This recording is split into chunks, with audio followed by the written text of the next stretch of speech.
It's the No Motivation Podcast with Jake, Lemon, Nightwing, and Xhermp. Who's that Pokemon? Xhermp! It's Xhermp. Oh, Did I time that wrong? Way to fuck everything up for everybody, Xhermp. Hey, This is a fitting way for you to come. You didn't say the timing. All right, well, ruined Whatever. intros aside, this is episode 9 of the No Motivation Podcast. We're pumping these out like crazy, and we got Xhermp back. He's no longer a cardboard cutout now. We got our good pal Xhermp back. Xhermp also known as I'm here to Abomination. bully him. Yeah, Nightwing's catharsis is back now into the podcast. So Yeah, I can stop insulting. I can stop insulting Jake now and go back to bullying Xhermp. yeah, so that's good. Anyways, before we start off this anime bout that we're going through again, I just want to say at the time of this recording, a big ol' happy birthday to Isabelle, the best character in Smash, and the best character. Yeah, but terrible ever. characters aside, let's get into those animes. Okay. So first off, we're getting into Bunny Girl Senpai, and Xhermp is taking the synopsis fresh off the presses. Jake isn't taking it. Yeah, for once. Wow. Yeah. All Hey, right, don't I'll make broke this. what ain't fixed. I'll make this short and sweet, just like all right. So it's the start of the second term of school, and Sakata finds out that Mai and a young idol girl named Nodoka, have switched Nodoka. bodies. It's like Nodoka Magica. Okay, thank you. They switched bodies due to puberty syndrome, as was pointed out by Science Girl. Wow! Futaba is back, baby! Basically, Nodoka is revealed to be Mai's younger half-sister. Basically, same father, different mothers. Mai takes the body switch surprisingly well, and plainly states that she and Nodoka will have to just try living each other's lives, basically. Not much happens in this episode, to be honest. Basically, Nodoka tries being Mai and tries doing the whole commercial set thing, and she just completely faints. Literally, actually not much happens except for basic flirting and just dialogue. There was a big character moment in this episode in which Nodoka has to admit to Mai that she hates her because of what she represents. Yeah, I was gonna say that. Yeah. They basically just both said they hate each other. Nodoka's just like, yeah, I hate you. Mai's just like, the feeling's mutual, and then they fucking move on. I am so glad I'm watching this subbed because I'm sure in the dub they're just gonna they'd overact. That would be terrible. You feel? I don't think. Yeah. The only dubs I enjoy are Slime and what's it called? My Hero Academia. I don't think there is a dub of this show yet. I don't think it got localized as fast as Goblin Slayer fucking Slime did, which was a week after the original sub released. This was a great episode, honestly. I've really been enjoying these past few episodes because I unlike the character of Tamae, who I'm not a big fan of, the characters that they've been introducing and reestablishing like Futaba are just great. I do like how Sakata just looks up into the sky and he's like, "Oh, not again!" right before the intro starts. Oh yeah, because he was all excited that the second term was starting. Give me a break. And Mai's all like, yeah, once the second term starts, we can see each other at school like normally. And then he's like, well, she's not at school. Bam. Yeah. Kaede is your only little sister, Oni-chan. Oh god, Kaede having some funny Oh yeah, lines. they had a moment talking about if Sakata had a bigger sister and stuff. He's trying to understand near the end of the episode how inferior little sisters can feel or something. And Sakata woke up with his face drenched in pussy. Oh god, the cat, yeah. Sure. Oh yeah. So I don't think actually we've mentioned either that Nodoka and Mai are actually siblings. I did say that. Step siblings. Yeah, I did say that. Same father, different mothers. Okay. Or yeah, half siblings, I suppose, not step siblings. Yeah. So yeah, there's a little bit of tension there between, I guess, an inferiority complex is what Sakata calls it when he goes back to fucking Futaba. Futaba. She's doing great for herself. Her crops have been watered. She's gonna live a happy, healthy life. I found it really funny, like the kind of like the contrast, I guess, in this episode. Well, not, I don't know about contrast. Maybe it's funny, like the reversal of like characters, I guess. Because like you see Nodoka comes over to sleep over at Nodoka, but it's Mai comes over to sleep over at Sakuta's place. And then fucking Kaede. Yeah, Kaede having some good lines in there, but it's kind of weird to see it like reverse around like that with this character. But it's funny at the same time. And also this character was actually alluded to in the last arc, or in the last episode, which is interesting because they set that up beforehand. She was like on a TV, I think, if I remember correctly, and she was saying that her favorite. Yeah, she was getting interviewed, and she was like, and the interviewer was like, "Who's your favorite idol?" And she was like, "My Sakurajima. I'd suck her dick." And then it turns out that they actually hate each other. There's one line. You know, we stand sisters who hate each other. There's one line in this episode that made me, I feel like, especially laugh out loud. And it was when Nodoka, my Nodoka is out in like the ocean or whatever at the beach, and Sakura is like staring intently at like Nodoka that's in Mai's body's legs and shit. He's just like, I want those thighs to fucking sandwich me. I'm like, for fuck's sake, Sakura. It's not even your real girlfriend. Wait till she's back in her own body, fam. Yeah, I realize it's your girlfriend's body, but I mean, come on, man. Like, do you think like he wasn't being all, I want those thighs to sandwich me to actually Mai. Yeah, well, I think he was just saying, yeah, it was Mai's body, so I'm assuming that's what he was meaning, instead of having like this prepubescent idol girl having like Mai's like, oh, I don't want the image of your naked body burned to my sister's head. But then in a scene previously, Sakura was like, oh, bae, let those thighs sandwich my forehead. Yeah, exactly. Yikes. Also, Nodoka and Mai have the same voice actor apparently, and so that's kind of interesting to see. Some bitch in range. Is that a factor? Or is that just like? I think that is a fact. Somebody can fact check it. I'll I check guess that while you're going on. But yeah, Xhermp has to fact check it because women aren't allowed to be voice actors. Oh, okay. In this episode of Xhermp hates women. Oh god. But yeah, Xhermp hates women so much he has to be gay. Oh, Jake, incorrect, by the way. Incorrect? Okay, I stand corrected. They do sound similar. I changed nothing. Xhermp hates women. But okay. Even if that isn't the case, it still is interesting how the voice actor for Mai can sound like Nodoka, and then the voice actor for Nodoka can sound like Mai, as they're like, because they're like swap bodies or whatever. And then like immediately switch back to like when Mai that's in Nodoka's body goes into Sakuta's house, and Kaede's there, and like she immediately switches over from Mai's voice to like Nodoka's voice, the like kind of like cheery, chipper idol type voice. Yeah. So it's still like a good range that these voice actors have. Also, I find it funny that I think this just plays into more of the fact why they hate each other, or why I guess Nodoka hates Mai. Is the fact that so far Mai has had zero trouble adjusting to how Nodoka lives, and Nodoka has been trying a little bit too hard to adjust to how Mai lives. And we see that culminate. Like Mai is killing it, bro. Like she's singing, she's dancing, she has that fake smile on her face, doing all the routines and stuff.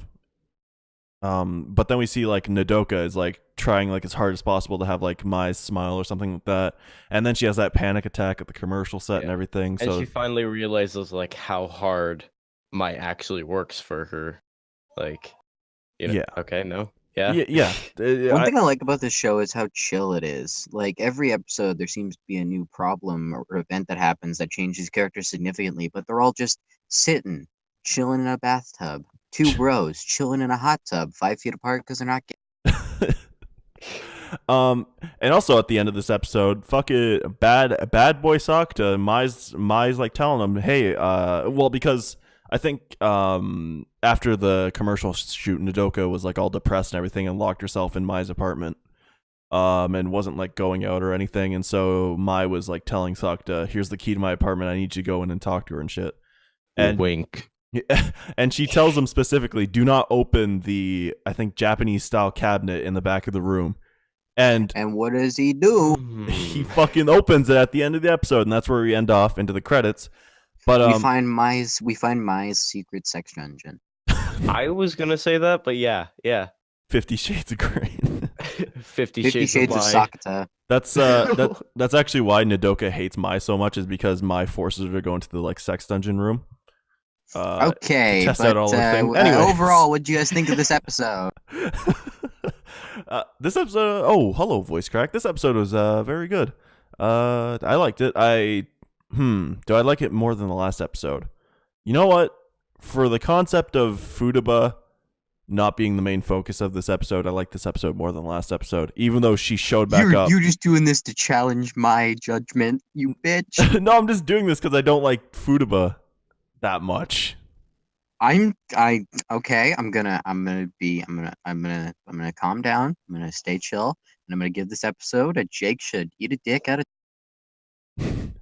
All right, what do you think, Xhermp? What'd you like? How much you like this episode? I'll give it a B+. A B+. Yeah, it was pretty good, honestly. Right. I did like that they made Futaba's hair tied up in the glasses again, just to show that the character development actually like stuck with her. Yeah. And stuff. That was interesting to see. And it almost seems like sunset imagery is like associated with Nodoka, because that's always like the scene she's in. So, that's actually an interesting observation. We forgot to mention the intro characters are all in there. The what? All of the characters who were in the intro are now in the show. Oh yeah. That is true. And also, so now Sakuta's harem is complete. Also, a little side note: every time it's a different arc, there's also, each of the voice actors sings the ending song. Really? Yep. Huh. It changes. Yeah. Neat. Anyways, moving on. I really love the OP. moving on to the next show. There's not really a segue. Oh yeah. Speaking of wrong opinions, it's time for Goblin Slayer. All right. Speaking of shows that have good OPs, because that is what I will give this show, that it has a good OP. That's the only good thing about Goblin Slayer. OP. And I think I am on the synopsis of this episode, if I remember correctly. Yeah, recap this. Sure. This stunning, amazing episode of Goblin Slayer, Jake. You got this. All right. This episode of Goblin Slayer is split up into two sections. So we have the first section where we're back in the Lord of the Rings reference. And we're defending this like mirror thing, as we have Lizard Boy and Priestess, kind of, I guess, trying to help each other out to remove this mirror from the wall, because they find out that the goblins are possibly coming through it somehow. I guess I think that's what they're saying, that's what it does. Some sort of like portal type of thing. And they explain that it's like, that must be how the boats got in here and everything. It must be like the Demon King's army or something. But even then, how the fuck are they getting the boats through the mirror? Anyways, that's besides the point. Synopsis. So they have to defend Lizard Boy and Priestess Girl as they're trying to remove the mirror. And eventually they do get it down. And Goblin Slayer's like, all right, I got an idea. Because all the goblins and the Goblin Champion, who's missing an eye and he's pissed off at Goblin Slayer, come into the room to try to defend the mirror from everybody taking it down, or from the group taking it down. And he decides, let's all get under the mirror, with the mirror side facing up, so we can protect ourselves. And let's collapse this entire fucking room on top of us. And that's what they do, which, again, I guess is more of like a smart outside-the-box thinking, which I will give the episode. And so they survive everything, like all the debris that would fall on top of the mirror or whatever went through the mirror. That was a portal. And so they were pretty much protected. And Lizard Boy apparently is super fucking strong. Elf Girl gets pissed at Goblin Slayer, kicks him down a fucking hill. Scene was much funnier in the manga.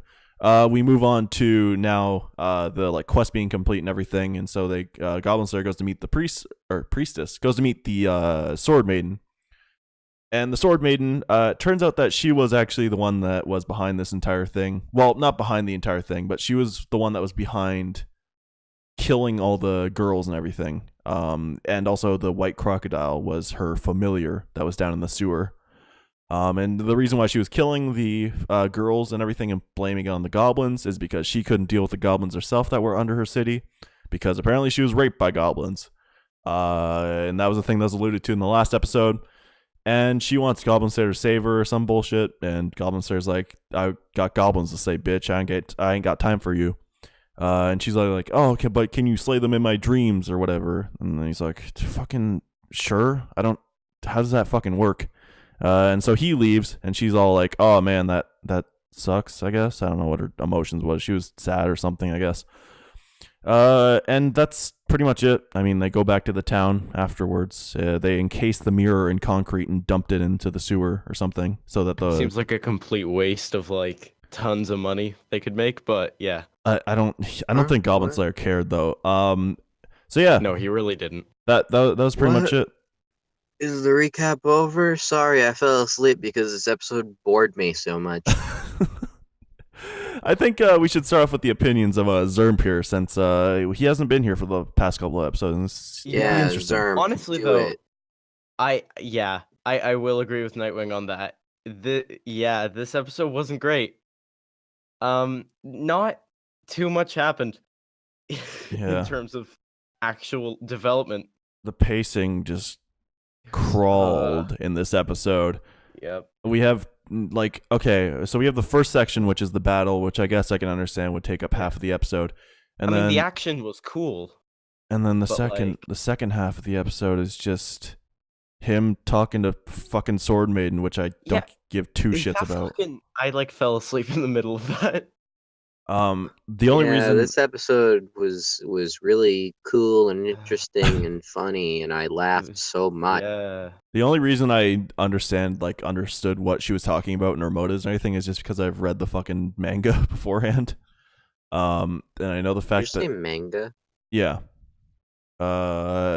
manga doesn't fucking matter. And they kind of explain a little bit better in that, where they kind of like flat out tell you, not really flat out tell you, but you can pretty much discern that the white alligator was the Sword Maiden's like familiar. White alligator was King K. Rool the whole time. White King K. Rool, the alternate skin. Yeah, dude, you got to get that white King K. Rool in there. King K. because, Rule color 6. King K. man. racist.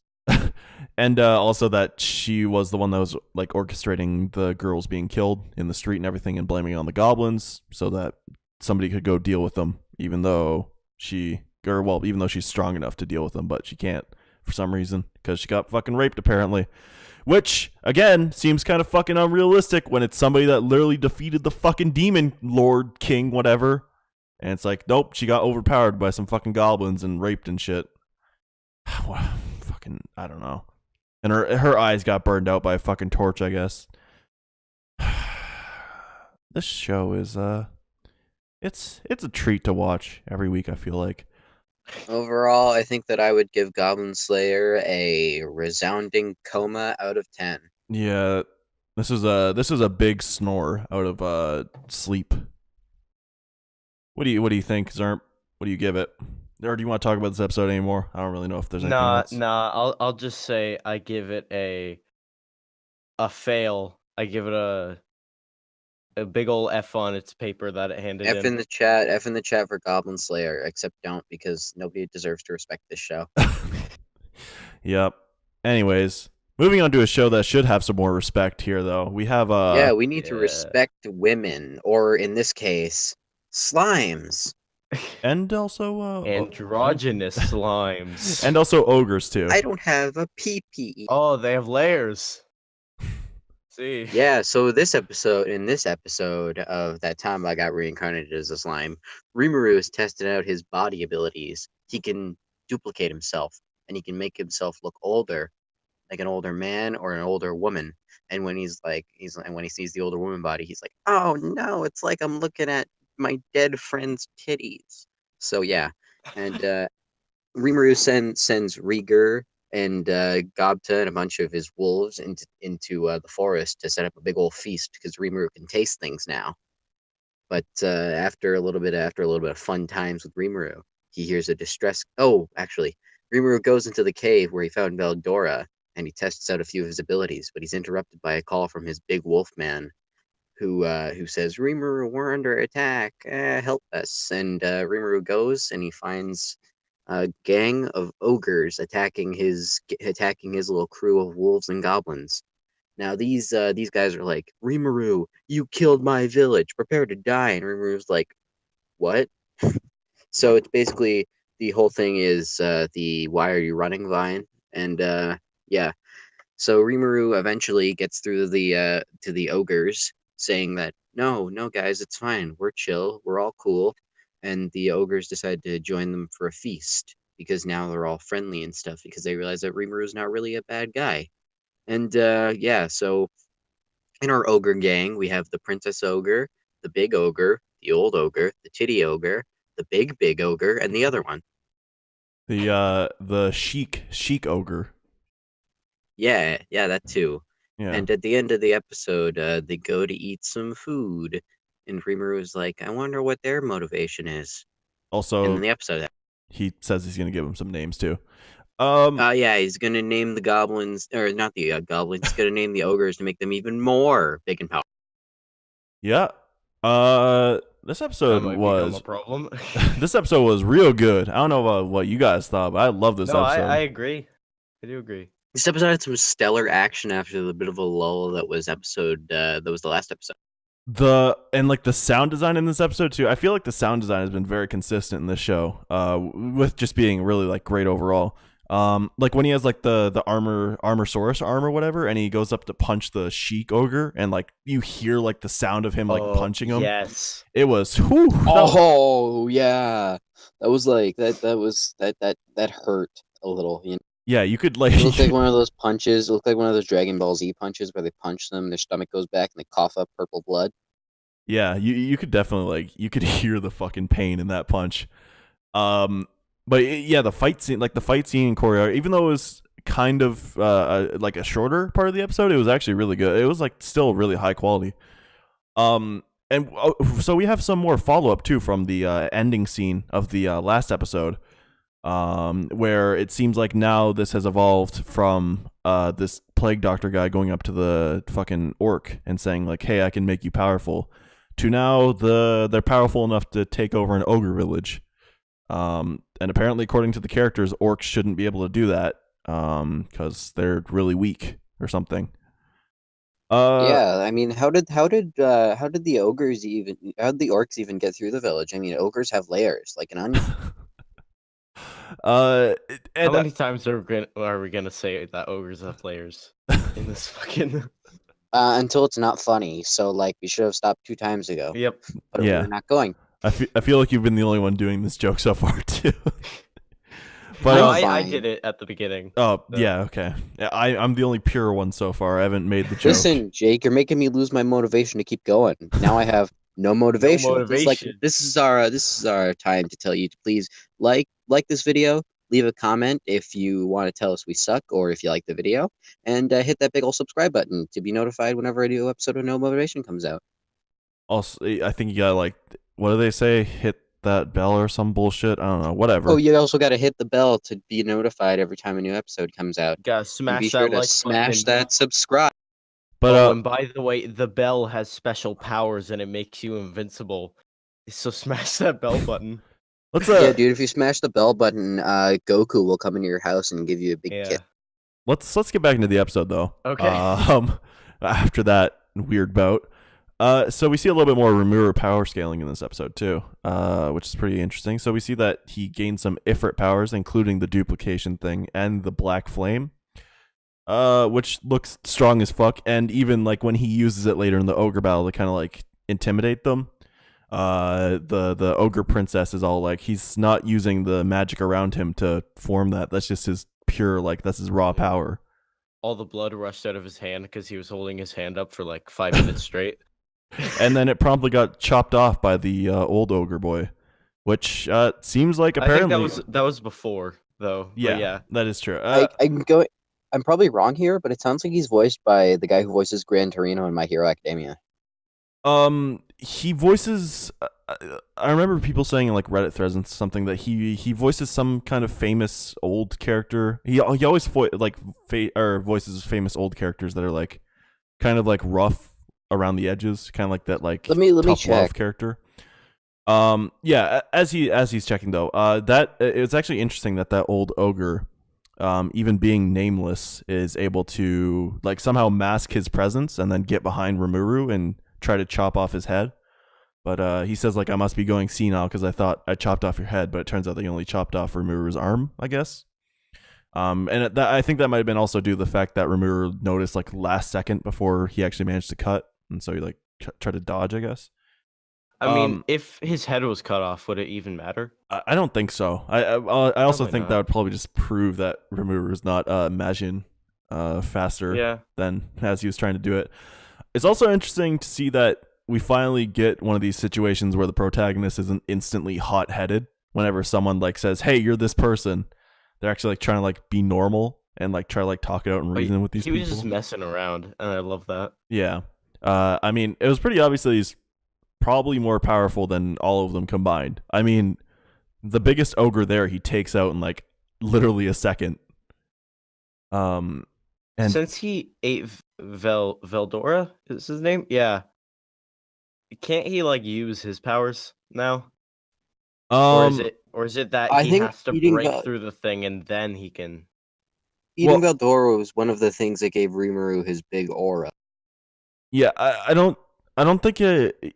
I think it's more of a case of he does have his powers, but it's not. He's okay. So Veldora, the whole point with Veldora and eating Veldora wasn't to try to consume him. It's try to break his unlimited imprisonment. Yeah, it's try to free him. Yeah. But the thing is, I'm wondering if he has his powers now or if he will have them once. He already has them. Broken. And I think that also just it's like from the Black Lightning thing. The Black Lightning thing is a power that Veldora has. That Rimuru got. And also now and I guess that would like kind of add on to that theory even more because it hasn't been fully consumed either. And he has like Ifrit's powers. Speaking of though, there was that like comedic scene at the beginning where we see that even though that Rimuru has a human form now, he's still plagued with missing any of the important parts of a human form. I don't have pee-pee. Or anything for that matter. But Rimuru did, for some reason, adult female Rimuru had some tibby. Yeah, and I think though, he was just like molding. I feel like the like doubles to see what he would look like if he was an older form and things like that. And it's good to see that his priorities in the right place because as soon as he saw what the female version looked like, he's like, nope, stop, go back.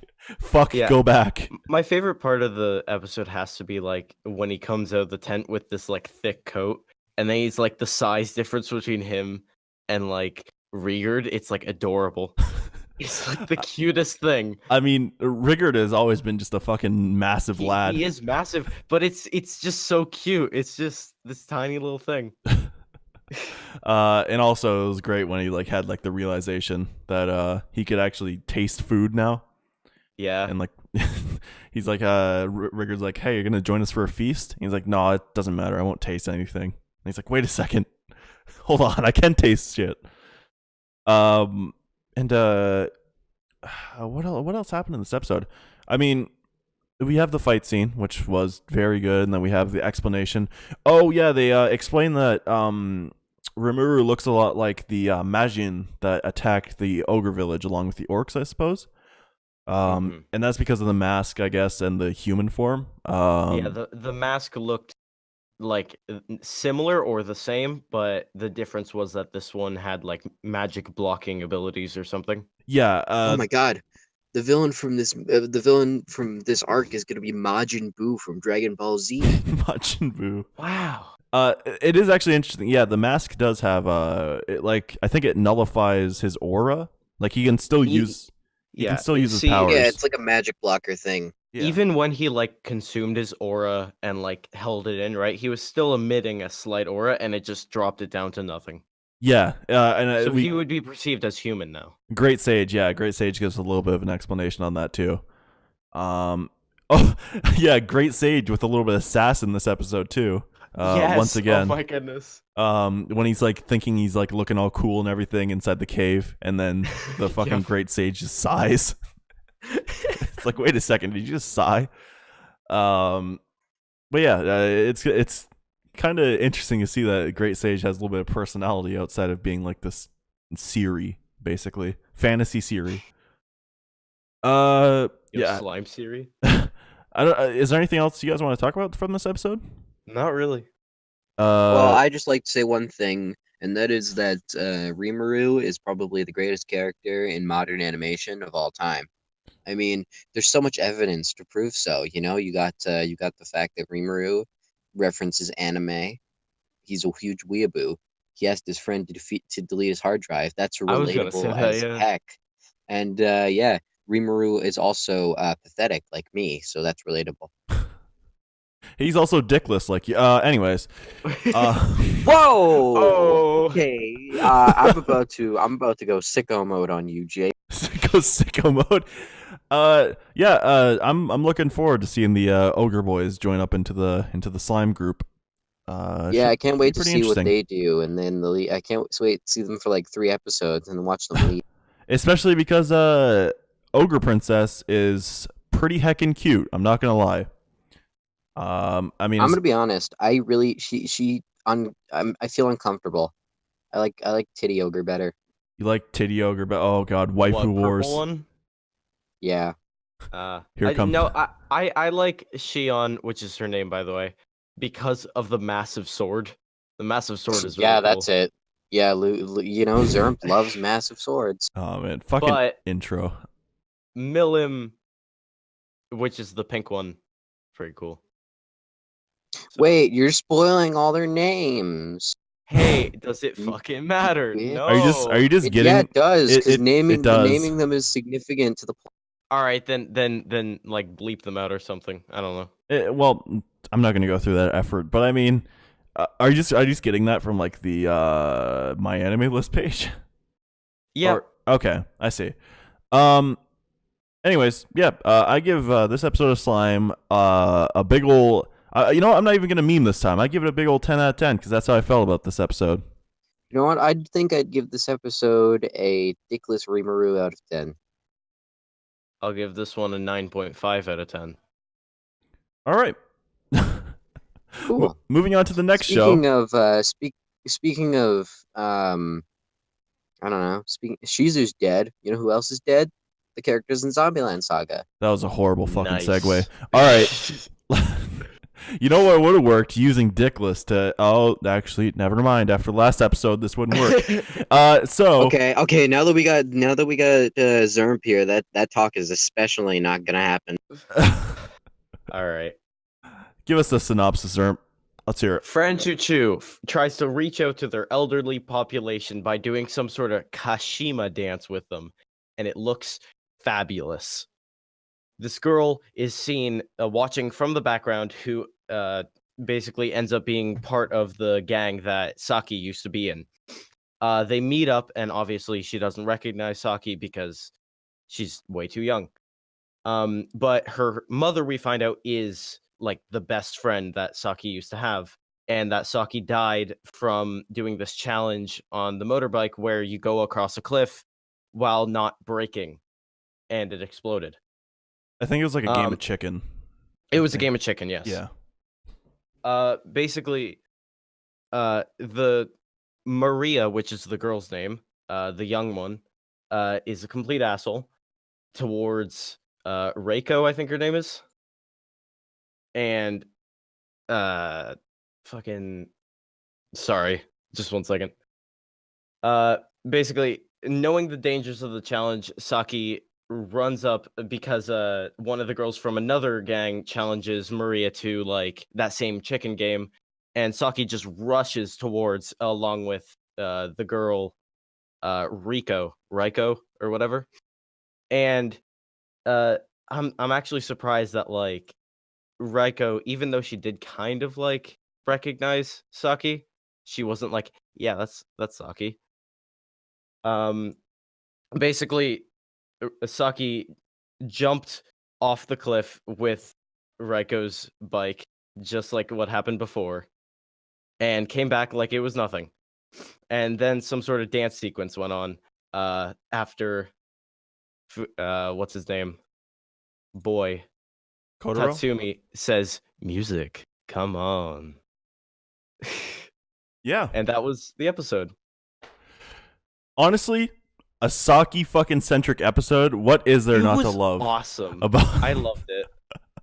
I mean, like Saki herself, like even when it's not focused on her, already has like so much fucking style oozing from her.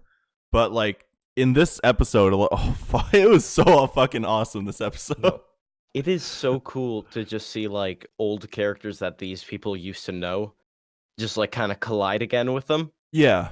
It's a Yeah, I fun can't wait to concept. see all the I can't wait to see all the characters that the woman from like prehistory is gonna have interactions with, you know? It's from the 1800s, but yeah, it's same point still Can't wait to stands. see It's can't like wait to someone see who's all her really cool into friends. history. I mean, she was basically a high class prostitute, so maybe she had a lot of friends, I suppose, back in the day. She had like her hundreds of grandchildren are just like, Grandmama? Great grandmama. It's like which one are who's your great grandpa? Oh yeah, I remember him. It's like, oh, I remember him also, or was it him? I remember that guy. He had like a really, really, really small penis. What was his name? Xhermp? Listen here. Okay, everything about Saki's character is fucking great. I'm not gonna lie, and I feel like that just comes out in strides in this episode. Just like the way that fucking Saki talks and everything, and just like the R rolls and shit, and when she gets all like serious faced or whatever, and she like I love every time she turns around and she does that like closed eyed like smirk. yeah. Love that. And there's a lot of good things about this episode. Kotaro coming through as always. At the beginning of the Yes. episode with the old men, that was fucking Yes. like they were at first they were like expecting the old people to not like get into the dance routine or anything, but all of a sudden they're just fucking going in, and like Tayamana's like joining with them. how one of the old guys literally says, "Music, come on." He's like like, fucking music, come like on. Tatsumi does. And fucking Sakura's like, wait a second, did they say come on? The hell? That's my line. But yeah, the like opening scene or whatever, I don't know if it was opening scene. It was like a flashback and everything, and like you see like they're like Saki and Raiko. Yeah. Or was that the mom's name? Raikou, Suicune, and Entei, Raikou, the I three believe so. legendary beasts from Pokemon, Um, were in the brass tower. when a lightning Raiko bolt struck. Kirishima. Raiko Kirishima. Okay, so yeah, Raiko. They're like sitting on like the step or whatever, and they're talking about like taking over. Well, Raiko wants to take over Saga or something like that, I guess, or maybe not. I think she had more like grounded aspirations. And meanwhile, Well, she was more like, I kind of want to start a normal family. yeah, When they were younger, she said that. and And then Saki. she kind of remembers that again. Saki was straight up like, "Nah, I'm just taking over all of Japan." Yup. And we get a zoom out shot as they're walking to their bikes, and we see like they've like just beat the shit out of like a million people that are all like laying down, and their bikes are fucking. The designs on their bikes are so fucking crazy. I don't. Yeah. They look like No, I like how sorry to interrupt, but I like how the new gang that young girl is in, They ride- Maria. ride around Yeah, in they just have Vespas. like they just have scooters. Yeah. And I also found it very funny that they're all trying to like talk like, or they all talked exactly like Saki does. Yeah. Except for when the two other girls, other than the daughter, get like kind of like frightened or whatever, they immediately go back to like normal voices. But she's always like in this constant state of like talking exactly like Saki. It's like, hey, how's it going, motherfucker? It's like, no, I don't want that. No. And even yeah, that was Zombieland Saga. stop! I have more to talk about, bitch. All right. Aw. Even the whole chicken sequence and shit too was really funny. How we get like the comparisons. Originally, it's like that was how Saki died, and then they do the chicken thing again, and Saki just like climbs back up after the entire fucking bike explodes Yeah. and everything. And like She's Raiko's just like, gotta like put her head back on or something. Like, yeah, Raiko's just like holy shit and all that. And then Kotaro comes in, he's like, music, come on, and then fucking the no, flash I do mob. like how sensually he said it though. He's like, music, come on. He had a lot of funny moments in this episode too. It's so good. When they were all piled into the van and shit, and everybody's like screaming at each other or talking or whatever. He's like, "All right, everybody, shut the fuck up!" And then Saki And then just Saki breaks open the door and just somersaults out. and his face is like, "What the fuck just happened?" It's like, fucking Lily just says like, Tatsumi, yeah. Saki rolled out. It was like the same expression that he had when he hit fucking Junko in the Junko episode with the van. He was like, "Oh shit."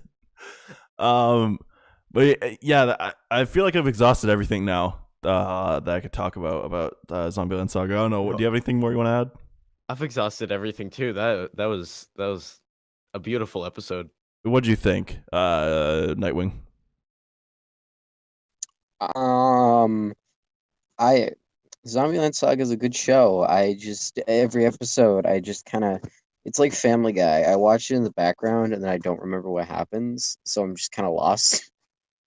Ah, all right. Well, So yeah, Zombieland Saga gets a Family Guy out of 10 from me. Okay, I don't know if I've mentioned this before. I probably have, but Sakura's voiced by Kaede, someone named Kaede. So best girl. officially best girl. Yeah, Xhermp, you need to stop right now. I once again I give this episode a very funny out of very funny. I give it a laugh haha out of funny. Definitely probably the funniest episode in the series so far, I think. At least for me. Anyways, that's all the episodes actually. We just got through all the episodes. Cool. Woo! Heck yeah. Xhermp back after a couple episodes. But Yeah. now let's move into the final verdicts, I suppose, since we're done all the anime. And let's start with Xhermp since he's back. Oh boy. All right. I'll go Bunny Girl Senpai, then Slime, then Zombieland, then Goblin Slayer. All right. Nightwing. Well, I think my number one would have to be probably Slime because I like the ogres. I think they're pretty cool and cute. Some of them are. Number two would have to be what's it called? Zombieland Saga because it's easily entertaining. I like it. It's like Family Guy. You feel. Number three is Bunny Girl Senpai because I'm gonna be honest, wasn't as entertained by this episode, but still really loved it. And number four is Goblin Slayer because fuck it. Actually, number two and number three are interchangeable because I enjoyed them both for very different reasons. Okay. Yeah, and I do want to point out that my Bunny Girl and Slime are a little bit interchangeable because the main reason why I put it at number one is just because of what's her name? Nodoka's reaction to just all of fucking Sakata's quirks and stuff that just Mai is so used to. Yeah, that's pretty funny to see. All right, my final verdicts. I'm deciding whether I should go for the. All right, my number one pick for this episode, and this might be coming out left field. Number one is Zombieland Saga for me. Pourquoi? Because this episode was probably the most entertaining out of this entire episode selection so far because I felt myself laughing and being entertained the entire way through the episode. And that was the case for Slime also, but Slime still had they had some moments where it wasn't dull. It was like they were talking about stuff, and I still don't I don't hate that or anything. It's just it's not as entertaining as just being entertained the entire way through. And that's how I felt about Zombieland Saga this week, or this episode, because it's funny as fuck. All the characters were shining as brightly as possible in this episode. Number two is that time I got reincarnated as a slime, because this episode was just fucking bomb as hell. I loved the episode. The sound design, the fight scenes and all that shit, and the character designs and everything. I love the character design for the ogres, and just the character being main character Rimuru being sensible and all that shit, and just seeing the power scaling. It's all fun. Show's very fun. Number two. Number three is Bunny Girl Senpai, and I don't know if this. I guess this doesn't really reflect from what I said in the discussion, but I really like this episode also. Dare I say it's probably interchangeable with Slime, this episode selection, because I felt myself being just as, if not a little bit less, as entertained as I was for Slime. And number four is Goblin Slayer, because it's Goblin Slayer. That's my final verdicts. If mine were a top 10 list, my top three, which is Bunny, Zombieland Saga, Slime would still be at number 3 and like very close together, you know. But the Goblin Slayer would probably be pushed a little bit down. Like Goblin Slayer isn't. I've seen 9 anime in my lifetime, and Goblin Slayer is not even on my top 10 list. oof. I mean, also there are other shows outside of what we have so far selected here that are playing into my, because I'm watching other shows outside of this too. For anybody that's Weeb. for anybody that's listening currently, Bloom Into You, that's a fairly good show. Even though it's kind of one of those kind of Yuri show, I guess it seems like it at first, but it actually Ew. it has a little bit more depth as you're going through. And also JoJo, obviously. JoJo Part 5 has been adapted into anime, and it's been releasing 39 episode season, and it's just been fucking a ride so far. So there's just some other suggestions. Anyways, I guess here's a little suggestion from me. If you want to support Dragon Ball in a way that isn't an awful animated series, go watch the Broly movie, because it's got a great new direction for the Dragon Ball franchise. The action's great, and the animation is stellar. So if you want more of that from your Dragon Ball, go watch. All right. So yeah, And don't pirate it. Actually, go to the theater and watch the movie, please. I want good Dragon Ball animation. Go check out that also, yeah. So yeah, I guess that completely caps off episode 9 then.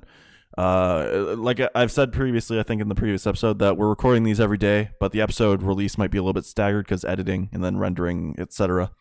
But yeah, we're just putting these out as fast as possible to try to catch up, and because Xhermp has to go for the winter break, and he won't be here to record with us. So this has been the No Motivation Podcast. I am one of your co-hosts, Nightwing, and with me here today, We have I'm Jake here, anime father, ZorooarK. You're on my channel, so you know who I am. Xhermp, also known as Abomination at this point, apparently. and yeah, we hope you enjoyed the No Motivation Podcast. Be sure to leave a like. If you're going to subscribe, click that little bell too, and leave a comment telling us what you like and dislike about this. And I know my microphone's awful. I'm trying to fix that. We love you guys. Bye. Also, And scene. Mob Psycho 100 season 2 is a thing that's happening in winter 2019, so we might be checking that out. Who knows? Peace.